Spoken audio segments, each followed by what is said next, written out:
مسند احمد میں ایک حدیث پاک ہے جس کا مفہوم ہے، حضرت ابو ہریرہ رضی اللہ عنہ فرماتے ہیں کہ ایک قبیلہ کے دو صحابی ایک ساتھ مسلمان ہوئے۔ ان میں سے ایک صاحب جہاد میں شہید ہو گئے اور دوسرے صاحب کا 1 سال بعد انتقال ہوا۔ حضرت طلحہ بن عبید اللہ رضی اللہ عنہ فرماتے ہیں کہ میں نے خواب میں دیکھا کہ وہ صاحب جن کا 1 سال بعد انتقال ہوا تھا ان شہید سے بھی پہلے جنت میں داخل ہو گئے،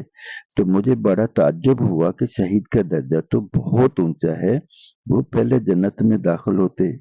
میں نے نبی مکرم صلی اللہ علیہ وسلم سے خود عرض کیا یا کسی اور نے عرض کیا تو آپ صلی اللہ علیہ وسلم نے ارشاد فرمایا کہ جن صاحب کا بعد میں انتقال ہوا ان کی نیکیاں نہیں دیکھتے کہ کتنی زیادہ ہو گئیں۔ ایک رمضان المبارک کے پورے روزے بھی ان کے زیادہ ہوئے اور 6000 اور اتنی رکعتیں نماز کی 1 سال میں ان کی بڑھ گئیں۔